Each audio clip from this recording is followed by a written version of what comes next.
Ladies and gentlemen, let's dive right back into week 3 of the Fantasy Favorites podcast with your boys Tony Squares and Chris Dell. As you know, Chris Dell is a member of the Pittsburgh Post-Gazette, the sports editor over there and lead fantasy analyst, and we are presented by the Pittsburgh Post-Gazette on the North Shore Drive podcast, part of their family. We're also on YouTube, at PG Sports Now YouTube channel. Give us a like, give us a follow, give us a subscribe, and help this channel grow because, as you know, we've been helping you for the past few weeks win your fantasy leagues going week by week. And last week was a doozy, Dell. Week 2 was huge. 13 of the 16 games scored more points than people in certain places thought they would, if you catch my drift. There were a lot of points scored in week 2. Hoping it continues for week 3. Excited for it, man. How you feeling after 2 weeks into the season? You feeling good about your fantasy rankings, about your fantasy thoughts? I know you are still the king of kickers over there in the fantasy community. You are the number one ranker of kickers, which is a quite the title to have. But how you feeling overall?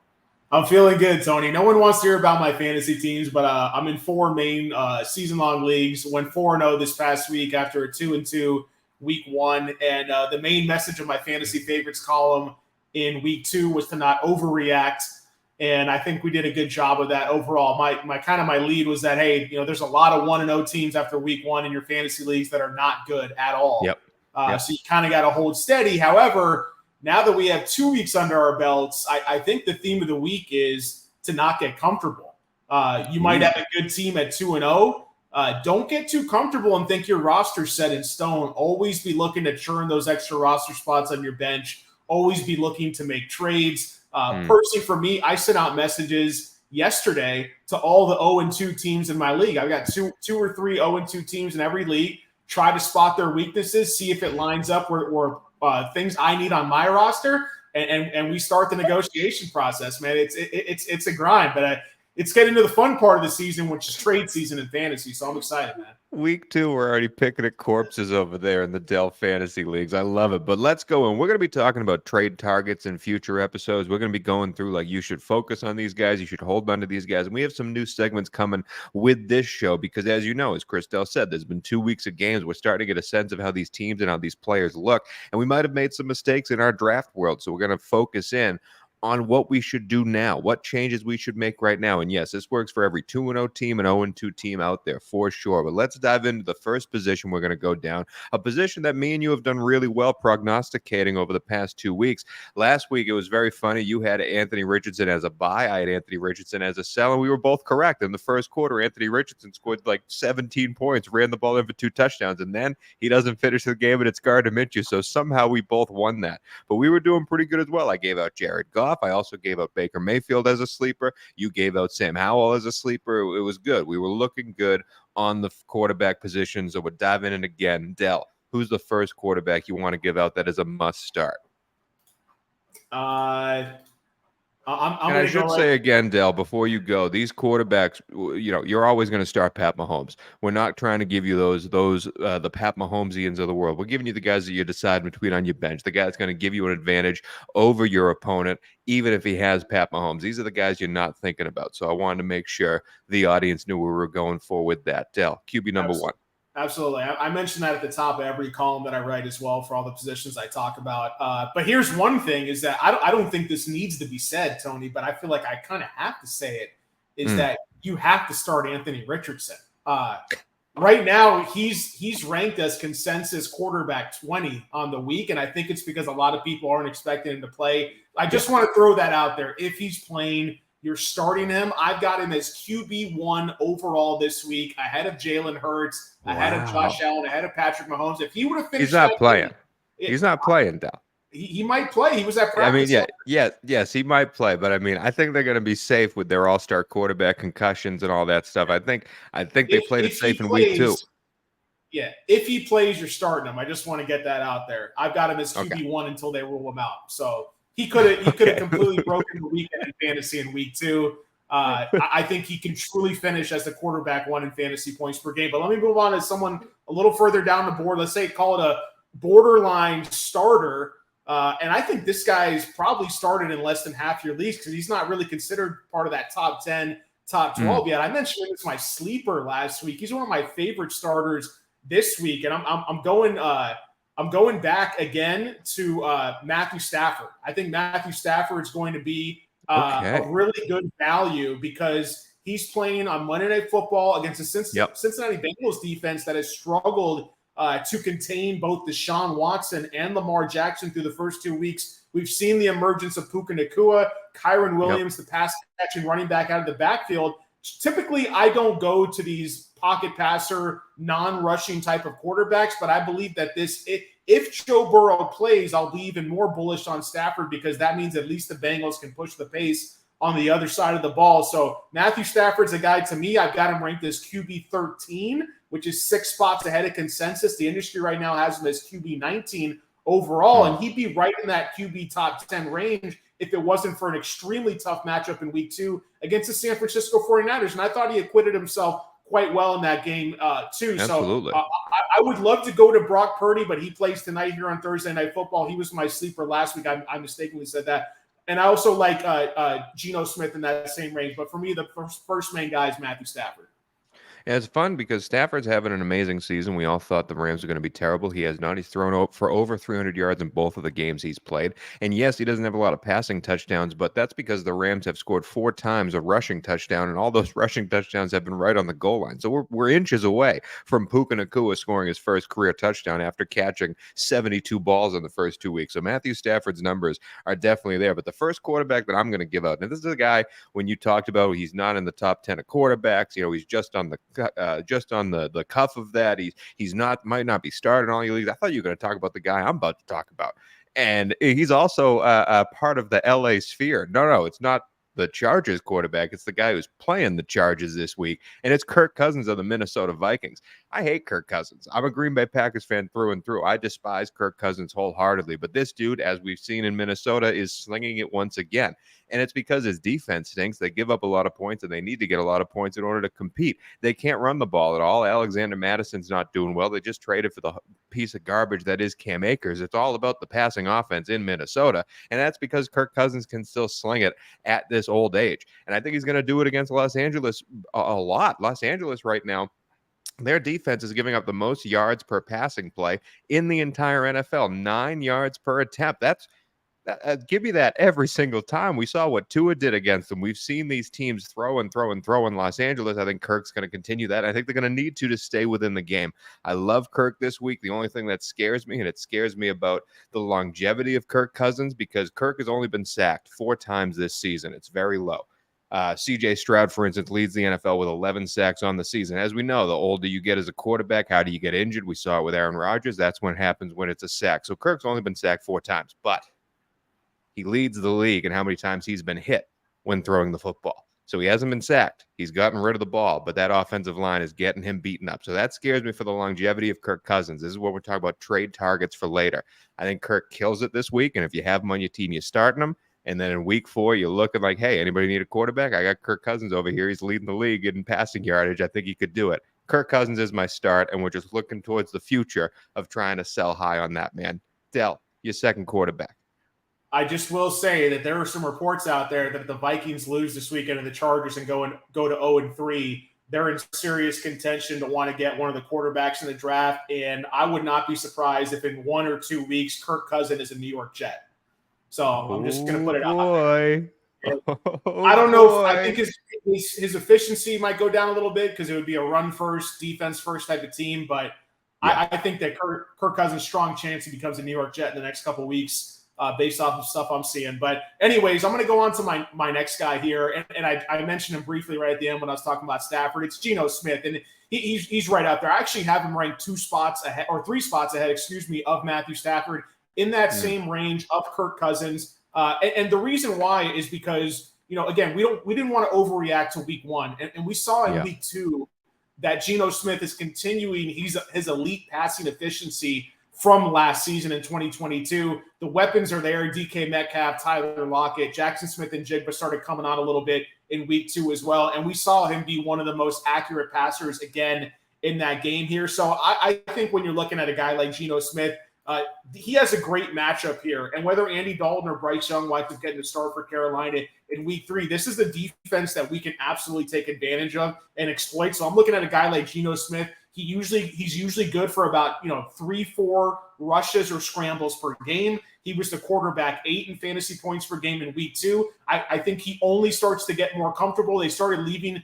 some of their tight ends and 2 tight end sets in the chip block more because they're having some injuries across the offensive line. So I was very impressed overall from what Geno Smith did there in week 2 against a Lions team on the road that looked really good, beating Kansas City in week 1, getting that overtime win. So I've been aboard the Geno train. I was a little worried in week 1. And for example, in one of my leagues, I benched him for Daniel Jones because I wanted the rushing upside of Daniel Jones, and that worked out. But I'm more than comfortable going back to Geno Smith now that, yes, the offensive line injuries were a concern. It looks like they've adapted and adjusted to that. And I'm fully trusting him as a borderline, if not inside the top 10 fantasy quarterback every week moving forward for the rest of the year. The thing that scares me about Geno, I fully agree with everything you said about Geno. I'm happy Seattle's offense got back on track. But the thing that worries me about Geno is this matchup against Carolina, who has played pretty good pass defense over the past 2 weeks. Yes, Desmond Ridder was their first game, but again, Desmond Ridder looked a lot better against Green Bay than he did against Carolina. And then Derek Carr, who did pretty well in week 1, only had about 228 passing yards versus this Carolina team, and 2 of those were very long plays to Rashid Shaheed and Chris Olave, which are usually happen in New Orleans, but aren't necessarily going to happen every time you throw the ball down the field. So I'm with you on Geno. A little bit worried about this matchup. Quarterback, I want to give up for my second quarterback, and this is a tough one because I have a couple names I want to look at, a couple names that I like. Dak Prescott going up against Arizona. They should beat the crap out of that team, but Arizona has let a quarterback run a touchdown in on them 2 straight weeks. Deshaun Watson, who I despise as a human being and as a football player, has a really nice matchup this week for Cleveland, plus with Jerome Ford and maybe Kareem Hunt running the ball. He's going to be needing to pass the ball in order for them to win. But I'm going to go, because I know Dell has his bust of the week coming up right after this. I'm going to give out a QB sleeper because I felt really good about my Baker Mayfield QB sleeper last week. So I'm going to give out a QB sleeper right now. And it's the man in Houston, CJ Stroud. CJ Stroud has me and Dell playing offensive line for me right now. And he is under pressure. Most sacked quarterback in the league. They cannot run the ball at all, and they need to pass the ball to stay in the game. He had over 300 yards passing against Indianapolis last week to Nico Collins, to Tank Dell, to Robert Woods. Not exactly guys that jump off the page. CJ Stroud, to me, has impressed me the most out of any rookie quarterback this season. I think he continues to do so with this juicy week 3 matchup. The man is 3rd in passing attempts in the entire NFL and 4th in yards, and does not have a lot of touchdowns yet. I think there's a lot of volume here. I think CJ Stroud is a great guy to have as your bench quarterback, and I think if you are in a pinch, you can start CJ Stroud this week, a very juicy matchup, and get some easy points off of this man. Big hit on CJ Stroud as my sleeper this week, even though he's going to be under fire throughout the whole entire game. He's just making it work. He's hitting every single throw. I love CJ Stroud. But Dell, you got the QB bust of the week. Who is it? Well, I really like the CJ Stroud call. He's 3rd in the league in pass attempts, right behind Kirk Cousins and Matthew Stafford, and they're letting him sling the rock. And absolutely, that was his biggest strength coming out of college, was his accuracy, and they're letting him do that. And you saw Tank Dell, the rookie. We talked about him in our preseason show. Nico Collins is in that year 2 breakout mode, so he has some pretty decent weapons around him. I like that call. I've got him ranked 22, 3 spots ahead of consensus, but I'm definitely thinking about ranking him higher as we start getting some of those injury reports because he's a little banged up. But that's the one matchup that does worry me a little bit, is that Jacksonville, looking what they did to Patrick Mahomes in week 2. But I do think he is a viable play for that far down in the rankings for sure. I think there's no chance he ends as worse than QB 20. No chance. I think he's mid-teens for sure. But Dell, the bust of the week from the quarterback position. Man, this one's tough because I went in thinking that he was going to be a bust for me. So this isn't necessarily going to be a guy I'm lower on the rankings versus the industry, but a guy that maybe fantasy managers who see the current rankings in terms of stats. And it's your boy, Tony. It's Jordan Love. And he's right now the quarterback 2 in fantasy points per game through 2 weeks, right? Small sample. He's been efficient. He's been great. He's exceeded expectations. However, this New Orleans Saints defense is no joke. And in their secondary, it's going to be a very tough matchup. I don't know. If Jordan Love does not get Aaron Jones back for this game or Christian Watson, I think this is going to be the week you really see him start to miss those weapons. Yes, Jaden Reed, we talked about him many times on this show already. Love him to death. He's looking like a true breakout receiver. I think he's the best weapon until Jones and Watson get back. However, this is a very tough matchup. It's also Musgrave, but okay. He's not going. Yeah, Musgrave, but I don't think that Love must go. Yeah. I don't think that Love is going to throw for. He can't. You can't throw for 3 touchdowns every week, and that's what's been propping up his efficiency and fantasy points. So I'm looking for some regression here back to the norm. I'd start Sam Howell over Jordan Love. I'd start Justin Fields. I'd start CJ Stroud over Jordan Love. I'm telling you that right now. That was the one where I looked at it and I said, I think I want to bump Stroud up a little bit if he's fully healthy because I would be more confident in the passing volume from CJ Stroud over Jordan Love as well. So I'll agree with you there. Now, I'm with you. It's going to be a struggle bus. I'll be talking about Green Bay soon, but that is it for our quarterback breakdown. Now we're going to debut a new segment, okay? We are right now, as in week 2, looking into week 3. We've drafted our teams. We've started a few players. And listen, some of us, I like the Scottish Warriors staring down the English as they're coming at us on horse-drawn cavalry with their big spears and suits of armor, and we're just sitting there with a pot lid for a shield and a piece of wood for a sword, and we're sitting there and we're scared. We're pissing down our kilt legs, okay, and we don't know what we're going to do, but then William Wallace stands there, and he looks at us with his paint on his face, and he screams out, "Hold."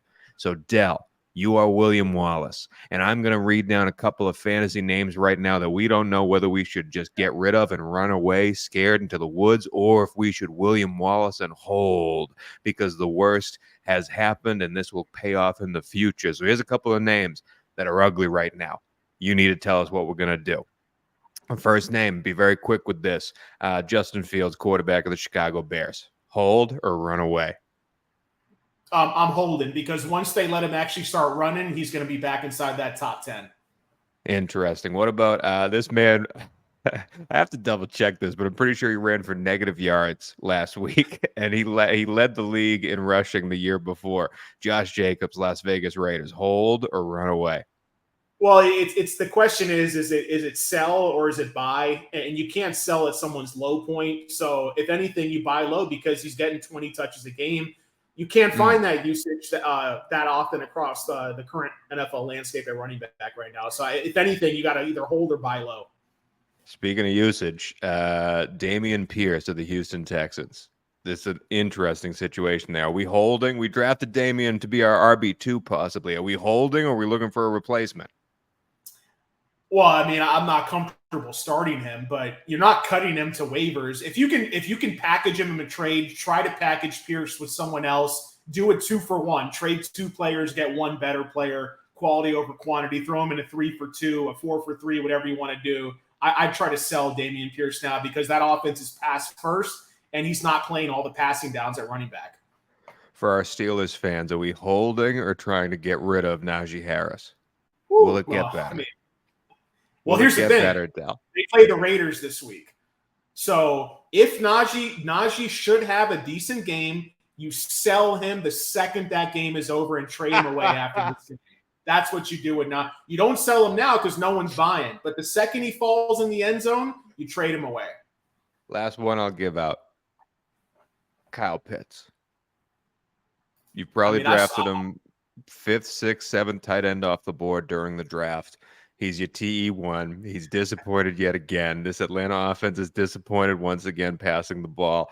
What's going on? Are we starting Zach Ertz? Are we picking up Hayden Hurst or Logan Thomas or whoever else we can get?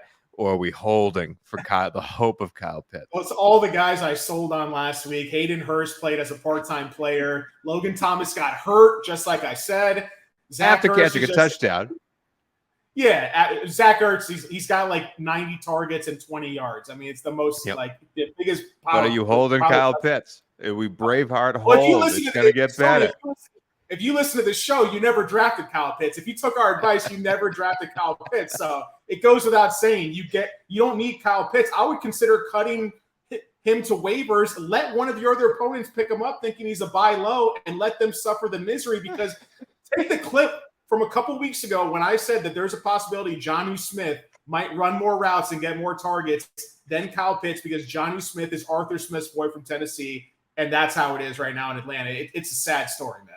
It is a sad story. All right, that's it for our Braveheart Hold segment of the week. Let's move on to the running backs. Dell, you're going to give us two. I'm going to give us two. And then I believe you have our sleeper of the week in the running back section. So I would let you go first usually because you give out more running backs than I do. But you've already brought up the first guy, and I kind of already gave him away in the hold segment.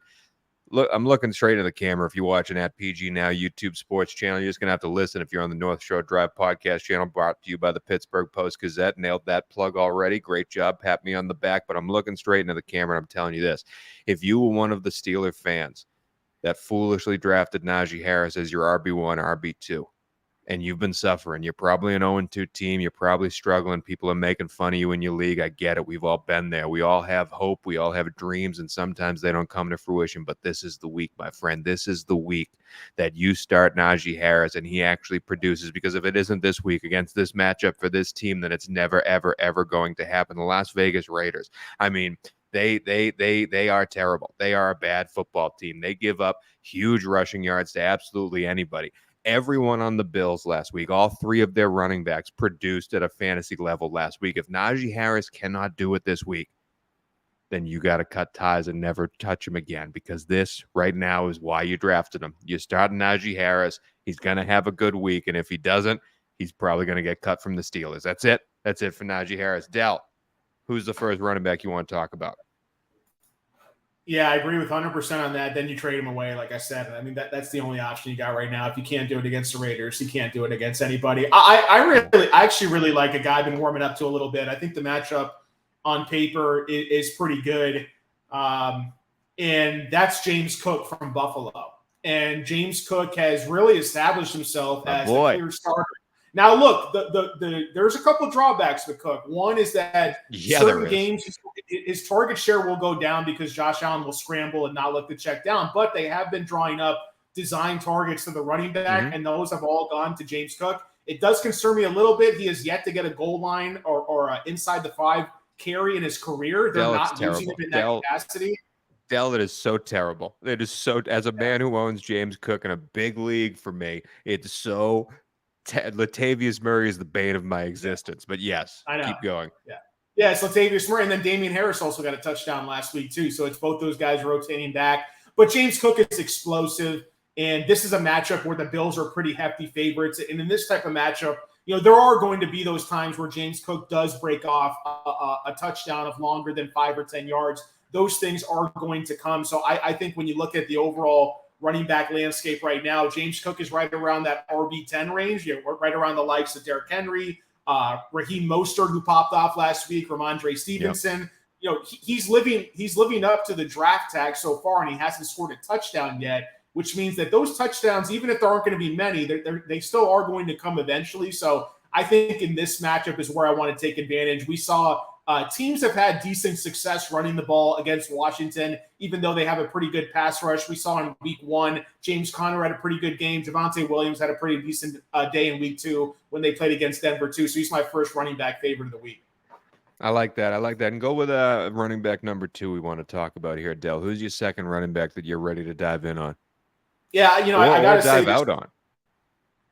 Yeah, I got to say this is a tough week for me because I feel like I'm in line with a lot of the consensus rankings out there. But, you know, one guy, I'm going to stick to a guy that I'm probably a little bit lower on. I'm not going to say he's a full fade for me overall in my rankings, but I'm going to look to the Packers, right? If for some reason Aaron Jones doesn't play, last week I was surprised that A.J. Dillon was pretty much like a consensus must start around the industry. He was one of the most popular players in DFS. Yeah. This guy is extremely inefficient. It seems like he's been getting worse year after year. And against this Saints defense, the Saints have had one of the best run defenses in the league for the last couple of years now. They're all systems go. So I expect this to be a pretty low-scoring game. And A.J. Dillon's going to start losing work even if Aaron Jones doesn't play. I know the options are limited behind him, but he's a guy in previous years as a starter. I would have probably had him ranked around top 20, top 25. I've got him at RB42 right now. It's 13 spots lower than consensus. He's got to trip and fall into the end zone to give you any type of value because he's not catching passes. He's not breaking off big plays. And if the Packers are going to do anything, it's going to be through the air with Jordan Love. So I'm just completely out benching A.J. Dillon at all costs. And in leagues with short benches, I'd even be comfortable dropping him to waivers. Let one of your own other opponents pick him up, thinking they got some type of steal for the week. It's sad that 2 times in a row now you've gone against a Green Bay player. Really hurt me here, buddy. I haven't talked about the Bengals. Haven't talked about your 0-2 Bengals at all. But no, we're just going to keep bagging on the Green Bay Packers. That's okay. All right, let me go to my running back, and I'm actually selling this guy as well. I don't want any part of him. And he probably was your number 1 free agency pickup. He probably spent a lot of fab bucks on him if you're into some type of a free agency auction type thing. And it's Jerome Ford of the Cleveland Browns. It stinks that what happened to Nick Chubb. Thank goodness they did not show it on the replay on the telecast. I was very happy with that. That was a great decision by ESPN. It stinks that Nick Chubb is an awesome person. We hope he comes back healthy. Jerome Ford, they have a lot of trust in. Stefanski came out and said, even though they signed Kareem Hunt, Jerome Ford is our starter. We are going with Jerome Ford. And again, in this game, we might not see a lot of Kareem Hunt. He's just getting back acclimated to the world of the NFL. So this should be Ford's show, at least for this 1 week. And he's facing a terrible opponent for him. I'm not a fan of the Cleveland offensive line with all the injuries that they've had. Obviously, the passing has not been very well on them. Ford is going to get a lot of touches, but the 2 running backs who were also backups already that Tennessee Titans have faced, Jamal Williams, 18 rushes for 45 yards, and then Joshua Kelly last week, 13 rushes for 39 yards. It's not shown that you're able to run the ball on Tennessee yet. Tennessee can give up the passing plays, though. They've been very bad against the pass over the first 2 weeks, so that might be Cleveland's mindset here. Give Jerome Ford a couple of touches. Doesn't work early. We're passing it over the top to try and beat this Tennessee team. Maybe Jerome Ford gets a touchdown at the goal line. I'm not sure about that. I don't trust it, and I'm not starting Jerome Ford. I know you just got him in free agency. You want to play him. There's a reason you went out there and got this man. I don't think you can comfortably start him this week. Dell, you have a sleeper of the week from the running back position, and you just threw A.J. Dillon into a grave. So I'm wondering who you starting over A.J. Dillon here. Who's your sleeper of the week? Yeah, it's actually going to be one of his opponents this week, and it's going to be the rookie Kendre Miller from the New Orleans Saints. This is a guy who buried on the depth chart in the preseason because Alvin Kamara, Jamal Williams, but Alvin Kamara is still suspended for 2 more games. Jamal Williams is going to be out multiple weeks now with a hamstring injury that he suffered last week on Monday Night Football. Kendre Miller did not play in that game. He was a healthy scratch because he's been dealing with a hamstring injury of his own. However, this guy's a pretty talented rookie that had some pretty good buzz going about him in preseason and training camp. And this is a run funnel type of defense. The Packers force you to run on them because they're elite in the secondary in terms of defending the pass. Derek Carr, don't get me started on him. That's a whole nother podcast for another day because I think he's one of the worst passers in the league. However, I think the running game behind that offensive line will have success here. Tony Jones Jr., I mean, the guy had like 14 carries for 27 yards. He's not doing anything. He's not a good running back. Kendre Miller has explosiveness, and we've seen explosive running backs have success against this Packers defense. So for me, I think he's the absolute number 1 pickup of the week outside of Jerome Ford. I think I disagree with you a little bit. Ford, you can start him. It depends who your options are, right? But Kendre Miller, I've got him ranked as RB27 right now. That's 19 spots ahead of consensus. I think that consensus ranks moves up a little bit as he starts to get healthier, but I'm pretty high on him. I think he's a solid RB3/flex spot start if you need one this week. Okay, that's it for the running back position. Before we move on to the wide receivers, we are debuting yet another new segment. Do you remember, Dell, during the pandemic, it was a dire time. We were just looking for any content that we could get out there, and this wonderful little Instagram account started putting old rappers that we kind of remember against each other during an Instagram live, and they called it verses. We're doing a verses right now. I got 4 verses for you where you're going to have to tell me, I'm torn between these 2 guys. What guy could I go in for? And a caveat, an add-on, an addendum to this verses segment. Each one of these verses, Dell, same position, same team. So you got to tell me who's the guy we're going to go to. And we've already talked about the first one, Jerome Ford, Kareem Hunt. Who are you picking up? Jerome Ford, 110% every single day of the week. Oh, wow. Stop Jerome with this, like Ford. this old school football people. They only know how to root for the teams. They don't know anything about analytics or fantasy or betting. They think Kareem Hunt's still the running back he was in Kansas City. Look at his efficiency metrics last year, Tony. They were absolutely terrible. If any NFL team thought Kareem Hunt was any good at all, he would have been signed already. Jerome Ford finishes the year with double the amount of touches as Kareem Hunt does this season. Put it in the bank. Book it right now, man. Whoever's editing this show, please clip that out because that's a social media clip right there. Second verses, okay, and this trade happened. Cam Akers was sent from the Los Angeles Rams to the Minnesota Vikings for an exchange of late 2026 draft picks. I didn't know you could trade draft picks that far into the future. Warren Sharp, wonderful on Twitter. Warren Sharp attributed it to the same amount as a medium cheese pizza. That's what Cam Akers was traded for. And my question to you, Dell, your boy Alexander Madison or Cam Akers versus who you picking? Because Alexander Madison has stunk so far. Yeah, but the whole running game has stunk. They played two of the tougher run defense in the league. I'm sticking with Madison, man. He's going to catch the passes. This is a really good matchup on paper against the Chargers. I think that Madison can be started this week, believe it or not. I mean, look, they traded a 7th-round pick for a 6th-round pick. They essentially gave Cam Akers away for free. I'm passing on Cam Akers. I'm not high on Madison, but I'm passing on Akers, man. I'd rather take Ty Chandler flyer on him. This one's interesting. I actually just dropped Ty Chandler in the league because of this trade. This one's interesting because this team also has not been able to get the running game going. We thought they would be a running offense, and I drafted one of these guys, and he was supposed to be the starter, but now this rookie has definitely been more explosive in the beginning here. It's the Chicago Bears, Dell. These two running backs, Khalil Herbert or Roschon Johnson. Which one are you picking up? Well, Roschon's more available on waivers, but I'm keeping Roschon. If I had to pick one and cut the other, I'm keeping Roschon because within 2 weeks or less, he's going to be the starter there. And Herbert's going to go back to that change of pace role. They've already been talking about it publicly to the media. Roschon's the guy you want. I agree with you. And the last one, and this one involves a running back that you gave out last week, and he killed it. He absolutely destroyed it, and I was very angry about it. Was it last week or the week before? No, it was a Thursday night game. You were so down. You were so up on this man.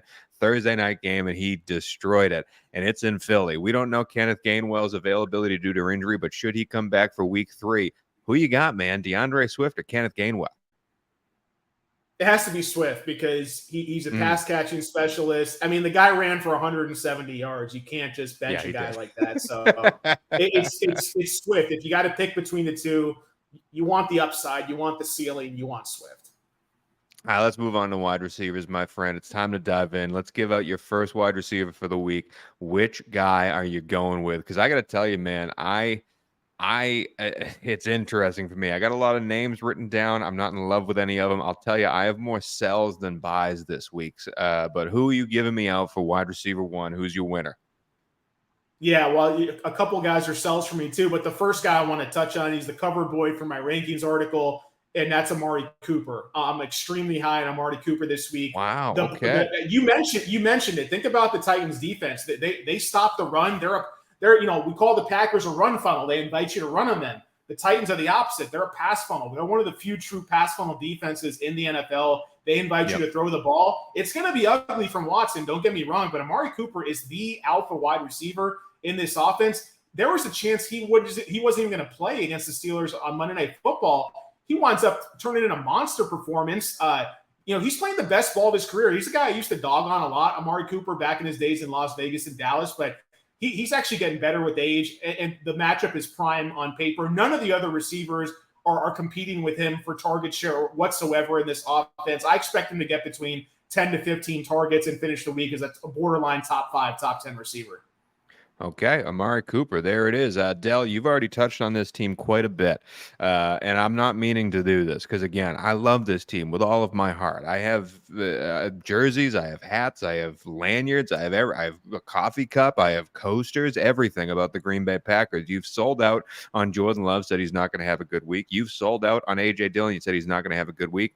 I'm selling out on all Green Bay wide receivers. I don't care if Christian Watson comes back from the hamstring injury. I don't care if Romeo Doubs has 2 touchdowns. I don't care that Jaden Reed has looked very explosive, and I'm very excited for his future. This is going to be a really tough week at home in the home opener for this Green Bay team. Watch them now that me and Dell sold on them. They'll score 40 points somehow, but I just don't think you can feel comfortable starting any of the Green Bay wide receiver options. Even if you have Christian Watson, you've been waiting to start him. You probably drafted him very early. He was the first Green Bay wide receiver off the board, and finally he could be healthy in week 3. He's a limited practice participant right now during the week, but maybe he starts and you're like, finally, I get to use Christian Watson. I'm so excited.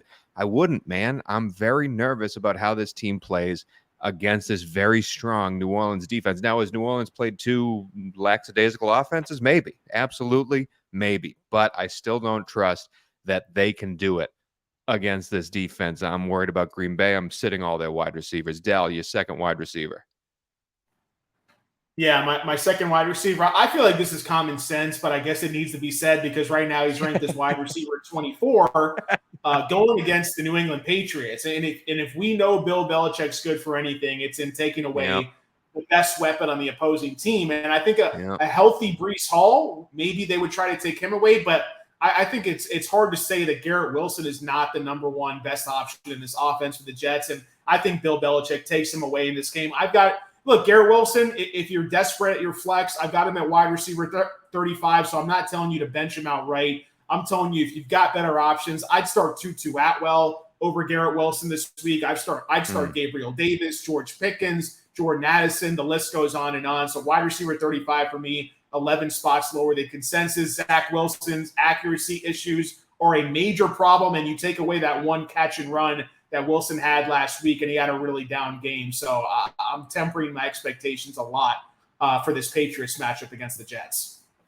Okay, I'm with you. I hear you, and sadly, it's another sell for me when we're talking about wide receivers, and it's all the dudes in Washington. Listen, Sam Howell has looked not that great in my opinion. I love Terry McLaurin. I almost put Dotson in the hold list because I'm not sure whether you want to keep Dotson or try to get rid of him. It's not been good so far. You probably drafted him early, but this Buffalo defense has done really well against wide receivers. Obviously, we saw Zach Wilson, but last week against Jimmy Garoppolo, which was a pretty potent offense in week 1, Devontae Adams, who's one of the best wide receivers in the world, still did pretty well, 84 yards and a touchdown on 6 receptions. But if you look at the overall attempts, no other wide receiver even came close to doing anything on that team. So I don't believe Devontae Adams exists on the Washington roster right now. I'm very worried. A lot of dump offs to the running back, Brian Robinson, Antonio Gibson type game. I don't think it's going to be a huge day for the wide receivers. And you got to look at weather.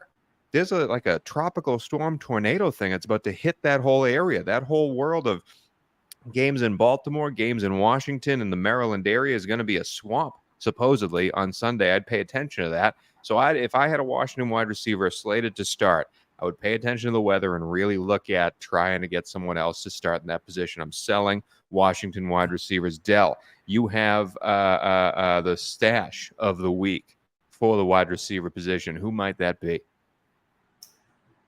Yeah, so this is a guy that I wrote about in my waiver wire article, and he came on with double-digit targets last week, had a really big game. And look, like this guy, I'm sure he was added in a lot of leagues, but there are quite a few people who play in 10-team leagues with shorter benches, et cetera, et cetera. So to me, I still think that there's a lot of value on Tank Dell, the slot receiver rookie out of Houston. We talked about C.J. Stroud and the Texans opening up this pass attack. And even after waivers went through this week, we're still sitting at Jaden Reed, 17% owned from what I'm seeing, and Tank Dell, 19%. Now, I talked about Jaden Reed already, and if you haven't picked him up, I still think you should. I would actually pick him up over Tank Dell, but Tank Dell is right up there with him, especially in full PPR leagues where, the defenses of 2023 are designed to eliminate the big play, right?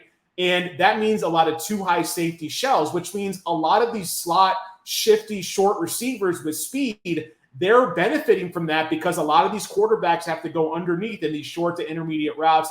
Tank Dell with Noah Brown hurt in week 2 completely absorbed that full-time slot role for Houston. This is a team that's going to be playing wide receiver, 3 wide receiver sets at one of the highest rates in the league. He absolutely tore it up in terms of his target domination and usage in college. And we see that translating already with C.J. Stroud, Nico Collins, Tank Dell, and then the veteran Robert Woods. You're going to see consistent target shares going their way week to week in this offense. So I think if you haven't picked him up already, I think he's a solid flex play in full PPR leagues. And I definitely think he does not deserve to be on your waiver wires. He deserves at least a spot on your bench for now.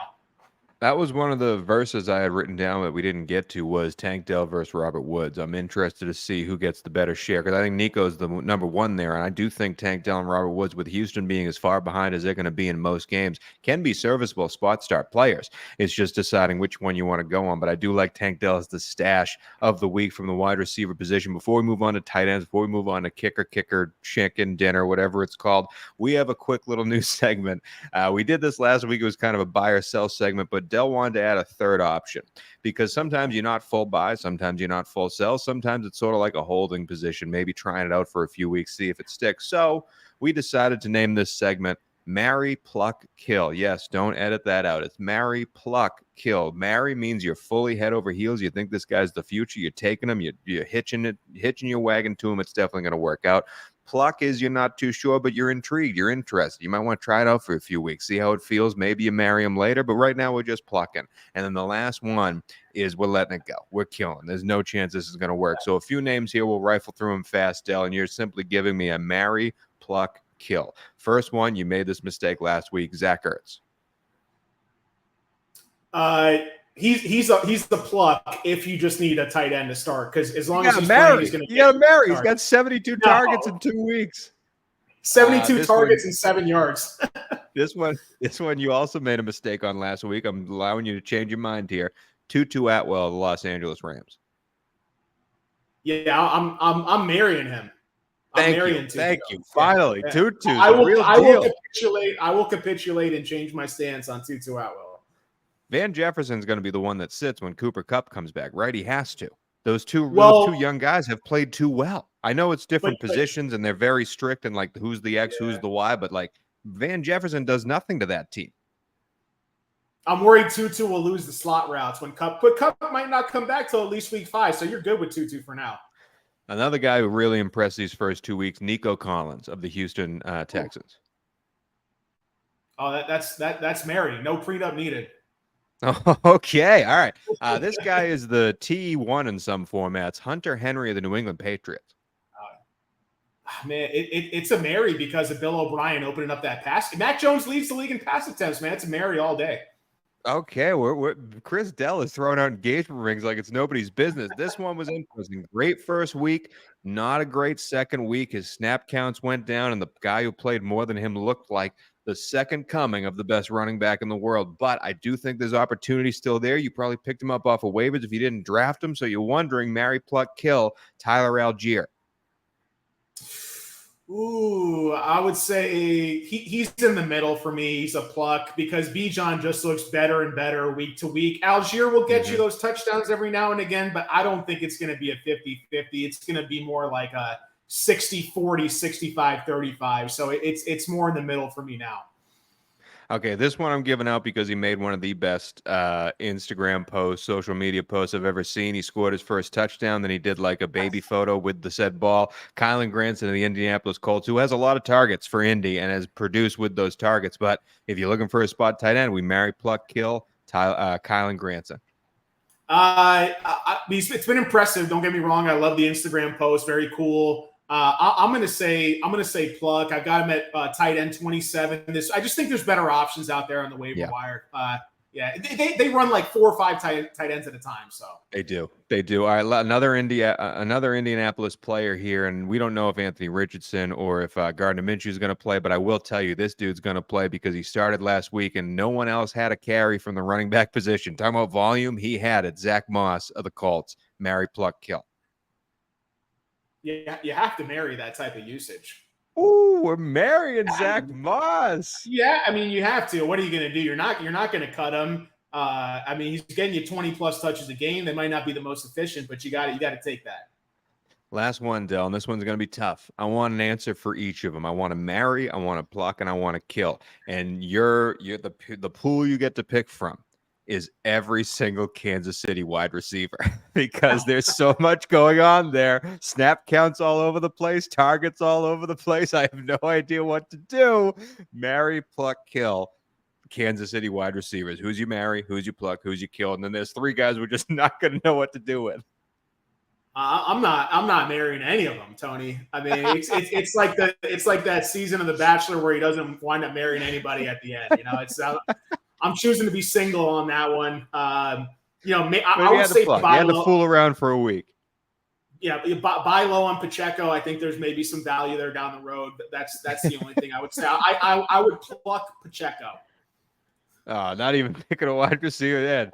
Bunch of ugly wide receivers in Kansas City. That's it for the Marry, Pluck, Kill segment of the show. Dell, I know we've gone long. Let's give out one tight end each that we think is going to do well, a defense and a kicker. So you're one tight end that you think is going to do pretty dang well this week. We both killed it, by the way, with our tight end picks last week. You had Ferguson, who thanks to a touchdown was the 9th overall tight end. I had Laporta, who had a great day for Detroit. He was the 11th overall tight end. We're doing well over week after week with the tight end position. Who's your one tight end to go with?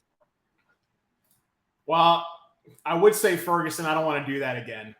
But I had Ferguson on my short list as well. Let's go back against your Packers, man. I talked about Condre Miller. Let's go to Taysom Hill. Unbelievable. Get out of here. No, Taysom Hill.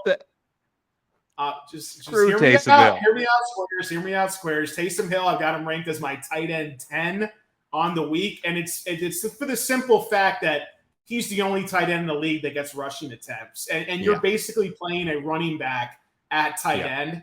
He could throw a pass. He could catch a pass. He's going to get at least 5 to 10 carries in this game. He might lead the team in goal line rushes, inside the 5, inside the 10 rushes. He had 9 carries for 75 yards. 7.5 points is like a top 10 tight end these days. So play the upside. I'd take him. I would play him over Darren Waller. I know he plays tonight, Thursday Night Football. I got Darren Waller buried in my rankings. Taysom Hill's a top 10 option for me this week. I hate you so much, Dell, but I'm going with my tight end with a guy that you waved the flag for during the offseason of a tight end you circled and you wanted to go after, and he has not had a good start. This team offensively has not had a good start. If it wasn't for a George Pickens 80-yard slant route that went to the house for some reason, they would have zero offense whatsoever on this team. But I do believe this is the week Pat Freiermuth has a real chance at getting some good fantasy numbers, because the Las Vegas Raiders the last 2 weeks, in week 1, they let the tight end position combine get 7 receptions for over 50 yards. In week 2, they let the tight end position combine get 8 receptions for over 50 yards and a touchdown. Both of the teams that they played multiple tight ends. It did not have a set starter like Buffalo. They have both Dawson Knox and Kincaid out there all the time, but they're running those same tight end routes. Freiermuth is the lone player for Pittsburgh. Yes, they have Washington out there, the rookie sometimes, but he's mostly there for blocking, doesn't run a lot of routes. It's all Freiermuth, and it's going to be all Freiermuth in this game. I think he has a chance to have a huge production day, huge volume day. Pat Freiermuth is my starter tight end for this week. Dell, the defensive Dell of the week. Excited for him, man. Week one, your defense was the worst defense in the world, 32nd ranked. Week 2, though, came up a little bit. The Green Bay Packers, 21st, made Desmond Ridder look like an actual quarterback. Wasn't too happy about that. 21st. Let's get in the top 15 with your defensive pick of the week this week, Dell. Keep in mind, I'm trying to pick defenses ranked outside of like the top 15, so cut me a little bit of slack here. Correct. Right? This is a tough one. There's 3 defenses I like that are all industry consensus ranked around defense 10, and I've got them around defense number 5. I'm going to go a little bit, we're not going to go. Let's stick outside the top 10. I'm going to stick to my top 10, top 15 outside. I'm going to keep taking these long shots because some of these leagues, your options might be limited. A lot of traditional fantasy players, that they're very they like to roster multiple defenses, so the waiver isn't that good. I think the Tennessee Titans are a viable defense this week against the Cleveland Browns. We've seen we know what the Browns need to run in order to have success and to make Watson at least semi-comfortable, but they're not going to be able to run, which means more pass attempts for Watson, which means more buffoonery, more turnovers, more crazy, wacky tip passes. This Titans pass rush is legit. So I've got Tennessee ranked as my defense 12. Industry has them as defense 17. I think they're a more than viable start this week against Cleveland, even on the road. Tennessee Titans. I actually chose to pick up Seattle over Tennessee because Seattle's playing Carolina. Now it might be Andy Dalton, though, and Andy Dalton might make that Carolina offense better than Bryce Young is right now. So I might have got to pick up Tennessee myself. But, Dell, you are the number 1 kicker picker in the fantasy community right now over the first 2 weeks. And on this show, you've given out 2 really good kickers week after week, each of them landing in the top 10 or better. Dell, Okay. who is the kicker chicken dinner of week 3? Okay. So we got to go with guys. We can't repeat on this one, right? We don't want to repeat guys on this one yet. Yeah. It should be like a Survivor KO. It should be like a Survivor KO. So because I'm still you can't pick him again. Yeah, because I'm still higher on Aubrey and McManus this week. I will say that. Yeah. However, the next guy I'm highest on compared to the industry is Greg Joseph, kicker for the Minnesota Vikings. This is the highest total game on the slate. You're going to hear me say this a lot this year when it comes to kickers. He's at home on the fast track in a dome. That's always better for kickers. You don't have to worry about the weather concerns that you've talked about. I've got him as my kicker number 9. He's industry consensus kicker 13. I think he's definitely a great start this week at kicker in fantasy. And that is it for the Fantasy Favorites podcast of week 3. Thank you for sticking it out with us. We dove through all the positions. We brought you new segments, talked about a lot of players, and are very excited for the 3rd week of football season. I would love to see the Chargers win a game. I know Dell would love to see the Buccaneers lose a game. There's a lot going on that we did not expect, but we're trying to wade through the waters and give you the insights that we can. Again, brought to you by the Pittsburgh Post-Gazette, part of the North Shore Drive podcast family. We're on the YouTube channel of @PG Sports now. Give us a like, give us a love, give us some subscribes, help us out. And Dell, Mr. Prince of Player Props himself, and now the picker of kickers, thank you for a lovely episode. Let's have some football, man. It's time for week 3. Let's do it. And remember the waiver wire day, Tony, to keep it holy. Keep it holy. Thank you for checking out this content from Post-Gazette Sports. If you enjoyed the video, please like it and subscribe to our YouTube channel. Check out our Apple Podcast channel for more podcast content. Click below for a special deal of 99 cents for a 3-month subscription to the Pittsburgh Post-Gazette.